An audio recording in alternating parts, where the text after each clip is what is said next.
1. First, to start with, I am female and these experiences have been spread out since I was 7 or 8, until my mid-20s.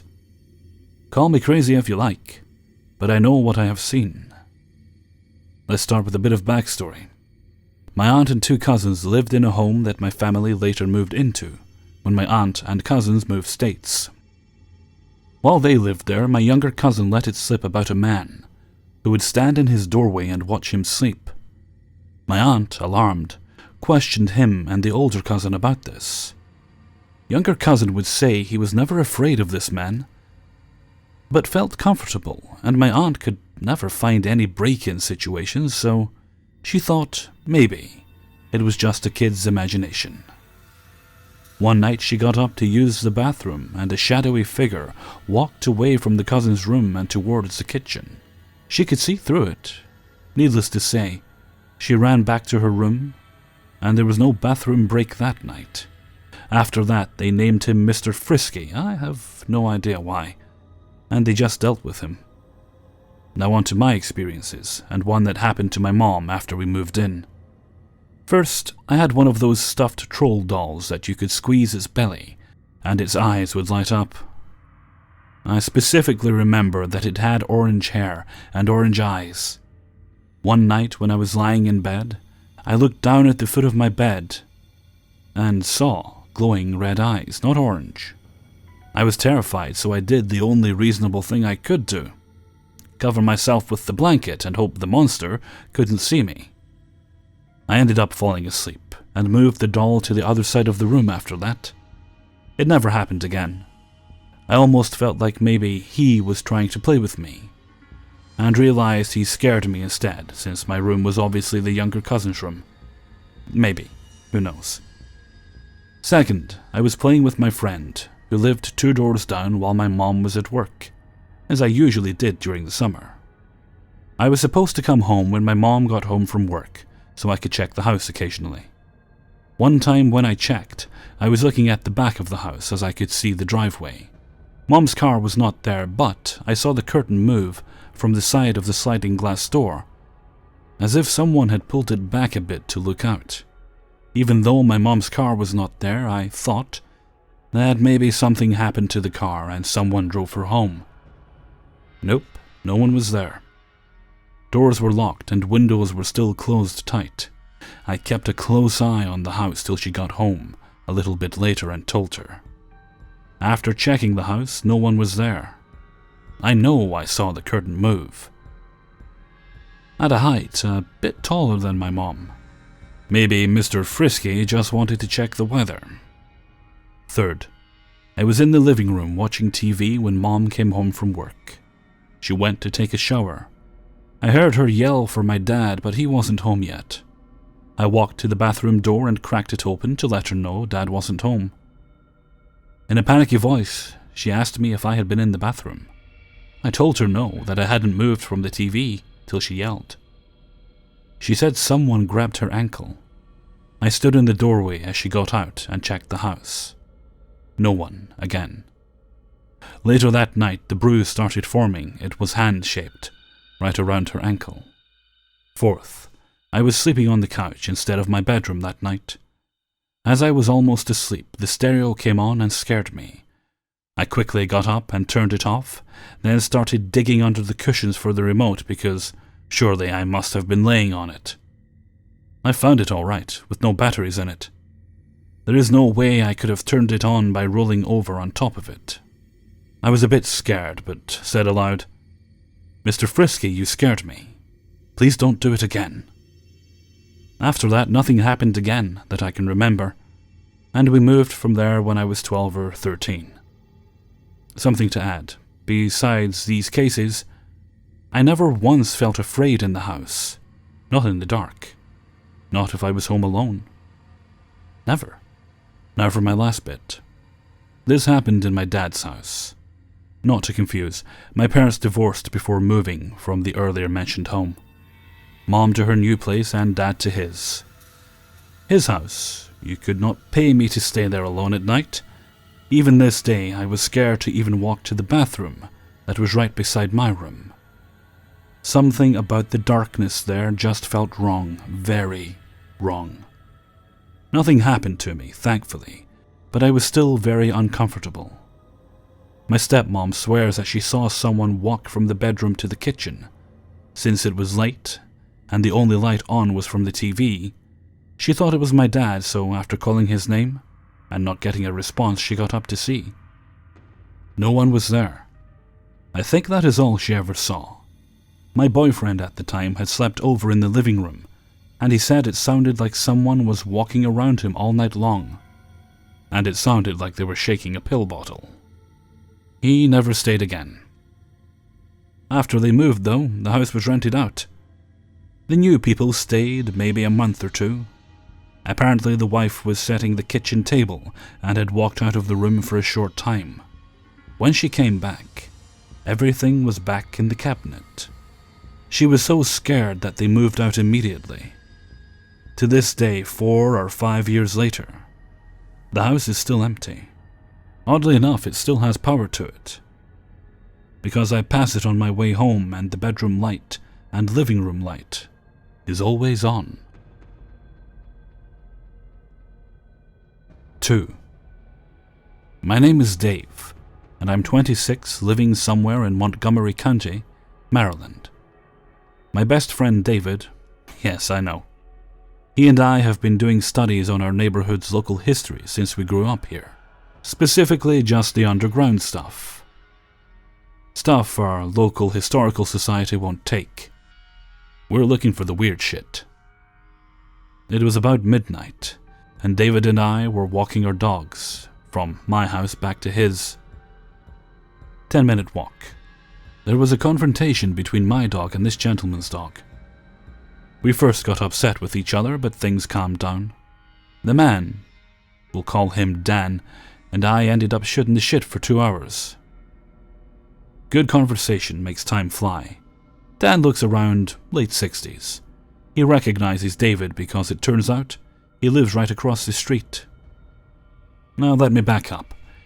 David originally lived right next to me, then moved further, and now he's back in the neighborhood, at his now wife's house. I don't know how we got on the topic, but David started talking about this suicide murder that happened at a nearby house in the late 80s. Dan knew about that, but I can share that another time. I guess this gave Dan the idea to tell us something secret. He keeps asking, "Are we sure? Are we sure? It's heavy stuff, especially you," pointing to David. David and I are into dark shit, so we were eager to find out. Dan said while pointing at David's house, "There was a murder and arson there in spring of 1977. David and I look at each other in shock, and sorry to say, excitement. But we found something dark about our neighborhood. But David asked, "You just pulling my chain?" He promised us he wasn't lying. He told us while still living in his current house, "I was outside and witnessed everything. The house was on fire, and this young man just jumped out a window." There were 2 tenants living in that house together. We'll call the 22-year-old Charlie and the 65-year-old Albert. Apparently Albert kept losing roommates because, should I say, being a racist anti-Semite asshole. Our buddy Dan said Albert would constantly be shouting profanities at his neighbors, especially racial slurs toward Jewish people. Why would he move there then? The neighborhood was about 75% Jewish. Turned out he was part of a white Edward Norton hates everyone group. According to the OGs of the neighborhood, Albert treated Charlie the worst. He would always try to initiate a fight, call him names and throw things at him. Just made his life hell.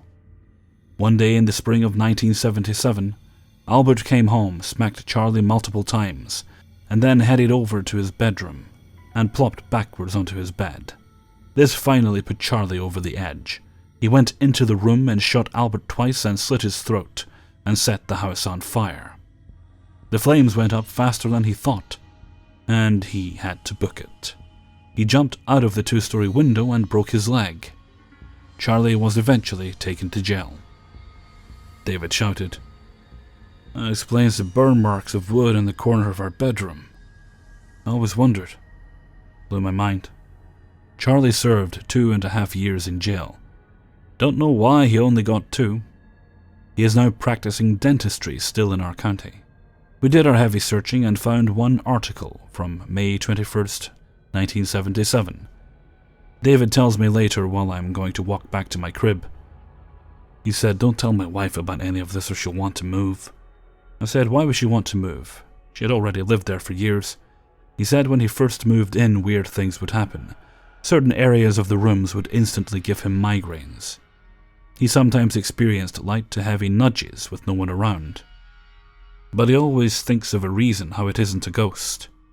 According to Dan, David looks like Charlie, brown hair, glasses, not too tall, but tall enough, and coincidentally is studying to be a cardiologist. Charlie was studying dentistry, so both medical. Sorry this wasn't a super scary story, but I find this entire story unveiled amazing, and proving to me that paranormal definitely exists, and now David believes it too. David to this day still suffers the things happening. 3. Please be aware the following story contains multiple accounts of child molestation.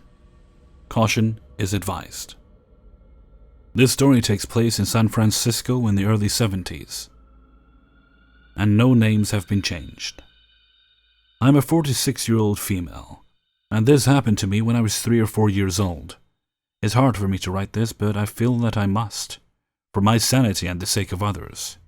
When I was little, I had a babysitter named Larry. Larry was 10 years older than me and had been a friend of the family for years, so it was not unusual for him to occasionally babysit. One Friday night, my parents decided to go see a movie that had come out that day, either Jaws or The Exorcist. So Larry was asked to babysit me. I had liked Larry at that time. He was fun and made me laugh. Since he had babysat me before, it was no big deal. My parents left for the movie, saying they would be back in a few hours. That night I was sitting in my parents' waterbed, under the covers, watching TV. Larry came into the room. At first he sat on a chair in the room, quietly watching me. After a minute or two, Larry got up and silently got under the covers with me.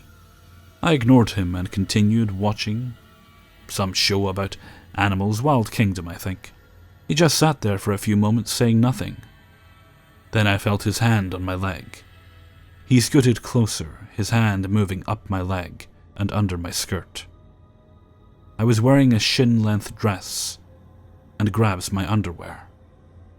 I froze, not understanding what was happening, but was sure it was bad. Very smoothly, he pulls down my undies, gets them off, throws them on the floor, and slowly begins to pull up my skirt. "Now do what I tell you, or I'll give you a spanking," he told me in a sing-song voice. He moved his hands to my hips, pulling me closer to him, all the time telling me to be good and do what I'm told. If I had been older, I probably would have hit him with something, or clawed at his eyes. But I was just a little girl with no idea what he was trying to do.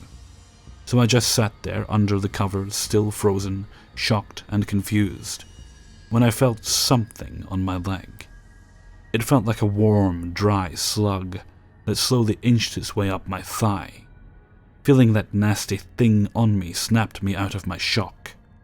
Crossing my legs as tight as I could, and heart racing, I started wriggling and pulling away from him, reaching for my panties. "You're being very naughty," Larry said to me. "I don't want to have to spank you." I ignored him and kept fighting and reaching for my undies. At last I got free of him. Snatching up my panties, I ran to the bathroom. When I got there, I locked the door, and then glued the lock with crazy glue I found in a drawer. Larry came to the door and tried to open it. Failing that, tried to jimmy it, all the while telling me I was a bad girl and that he would spank me if I didn't open up. To this I angrily told him to fuck off. Yes, I had a mouth on me, even at that age. Eventually he went away. I stayed in the bathroom, more angry than scared, for 3.5 hours until my parents got home. I didn't tell them what happened, mostly because I didn't have the words at that age, and didn't know how to tell them, and not because I was afraid or ashamed to tell.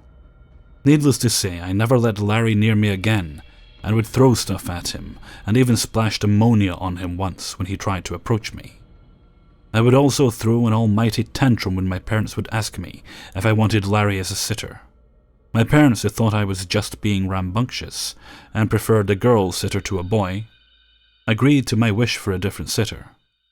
Years later, Larry got booted out of the family circle of friends when, after plying my mother with cocaine, it was the 70s after all, he tried to get her to sign our house over to him. My mom, who was neither a lightweight or an idiot, snorted up his coke and told him to get fucked. He soon left after that and joined the Navy. We found out later that he was in debt to creditors, family, and at least one dealer, up to his eyeballs, and had swindled money from his own family, much like he tried to do to my mom. It wasn't until I was 12 that I told my parents what had happened. My father cried, and my mother vowed to castrate him. I never told any of my siblings, and that came back to haunt me. When I was 16, I found out Larry was back in town, and in contact with my sister-in-law Mara, who had 2 daughters, ages 9 and 1 year old. When I discovered he was going to visit them, I quickly called Mara to tell her what Larry had tried to do to me, and warn her against leaving him alone with my nieces. Unfortunately, Mara, who was separated from my older brother at the time, was what you might call a coke whore, and at the time had a nose like a Hoover. A minute into our conversation, I realized she was high as a kite. Damn. She told me not to worry because Larry was bringing a friend and fellow sailor named Gary with him, so he wouldn't be alone with her daughters if she went out. I wasn't convinced any friend of Larry would be someone she could trust, and begged her to never leave him alone with them. Mara laughed and said I was being melodramatic, and, still laughing, hung up. A few days later, I found out that Mara had decided to go get some coke from her dealer, leaving her girls alone with Larry and Gary. How do I say it? Larry molested my eldest niece.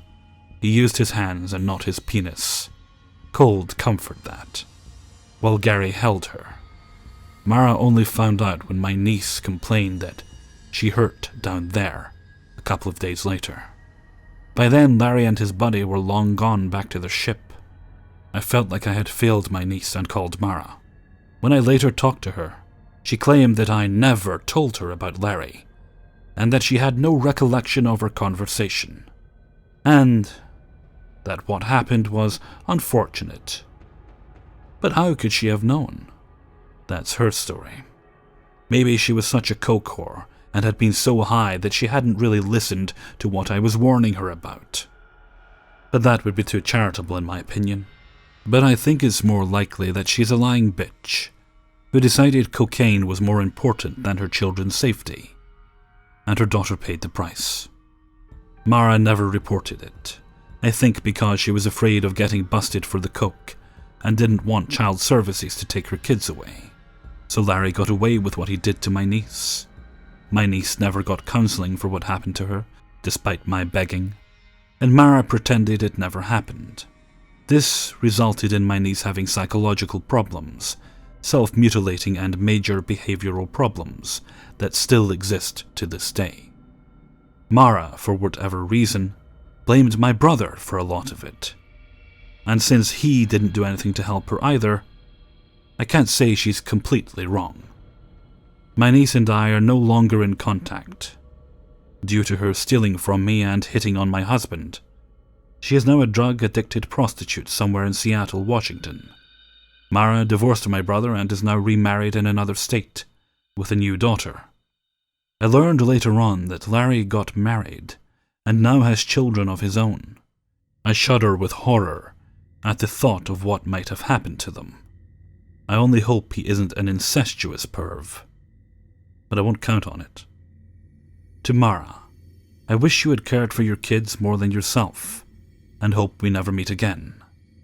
And to Larry, my child-molesting former babysitter asshole, I hate you for what you tried to do to me, and for what you did do to my niece. If we ever meet again, I swear, I will rip off that disgusting slug I felt on my leg all those years ago, and put it in a blender. 4. This happened to me when I was 9 years old. I was spending the summer in Jamaica with my grandmother. As I reached her yard, her many dogs, about 8, came up to us. The dogs started to wag their tails to me. My grandma told me the dogs only bark at the sight of strangers, or weird things they see. Luckily, I was not a stranger to them. My grandmother lived in a big house. She had a large field or gully, and near the gully, or in her backyard, there were 2 graves of our family members. Now, in the islands, it's not uncommon to have the graves of your ancestors in your yard. I remember my grandmother would always warn me not to go in the grave area, at least unprotected, because of what I thought then, her irrational fear of ghosts. What did she mean by unprotected, without family members or friends with me? I would go near the graves a lot, despite her warnings. A few days passed by and she showed me a weird white handkerchief that she had. I looked at the odd apparatus. It had the symbol of a man with multiple arms and legs around it, a creepy-looking circle, and other symbols I did not recognize. My grandmother went on to explain to me that she used that same handkerchief for protection, and usually carried it in her purse with her when she went out to travel. I stared at the object. Then I left to play outside. Being the youngest and only female among her sons, I left the house out of boredom and curiosity. I went out to the graves this particular day and went to play in the grass near them. In the distance I saw some of the dogs and looked at them happily. But they didn't look back at me. They started howling and barking in the direction behind me. I turned around. There wasn't anybody there, nor had anyone followed me to the grave. Feeling creeped out, I ran out of the fields. The dogs didn't chase me, however. The next day I told my grandma what happened. She just said I shouldn't go unprotected. 5. When I was a small girl, I would get a visit from a black wolf every day. We would play in the woods and he would tell me stories of all his journeys. I tried to tell my parents about him, but they would just say I was dreaming. Some nights he would visit me in my room and sleep next to my bed. I would keep my window open so he would come in. He was there for all my birthdays and would bring me a necklace every year. I didn't have any friends, so I enjoyed his company. Years passed, and I would still see my black wolf. He was always there watching me. The time came to move away from my family, and I got a small townhome close by. 20 years of age now, and my black wolf would still visit me daily. When I would go out of town, I would think about him, and when I got back, he would always be there. More years passed, and I was getting sick of my hometown. I wanted to see the world. I decided to move to the UK and study art there. I was sad. I knew I would not see my black wolf anymore. Packing my things, I was heartbroken, and could feel tears down my cheeks, as I realized I would be leaving my only friend behind. That day, for the first time, I did not see my black wolf. Even more broken that I never got to say goodbye. I put my stuff in my truck and drove to the airport. Years went by in the UK, and I still never saw my black wolf. I would hope to see him when I went to my art classes, but he was never there. one day I decided I wanted to go for a walk in the woods to remember him. They were not our woods, but they felt safe. As I was walking, I noticed paw prints not far behind me, and as I looked further down, I saw my black wolf. Tears ran down my cheeks. I felt out of breath. He stared at me for what seemed like hours, and vanished out of my sight. That night, my black wolf came to my window, to sleep next to my bed. I'm 30 years of age now, living in the UK, and my black wolf still visits me daily. Hey everyone, Hellfreezer here, and thank you very much for listening to 5 True Scary Subscriber Stories, episode 26. Thank you very much to everyone who sent me a story in this week. It is very much appreciated. If you have a story yourself you'd like to share, then either type in the address right there in front of you on the screen, or scroll down into the description, just click show more and scroll down to the bottom, and you will find my email address there. And to be honest with you, that's probably the best way to contact me anyway. I'm not going to go into it, but someone got a little bit grumpy with me recently, a former subscriber, to give you an idea of how grumpy they were, because I didn't respond to their message quickly enough when they'd tried to help me by telling me about one of those many channels stealing my content. You can totally send messages to Facebook, it's absolutely fine. I will get to them eventually, I just don't check it as much because it's not really that active, to be honest with you. And with that, I'm going to head off for now, so until next time, thank you very much for listening, and take very good care of yourselves.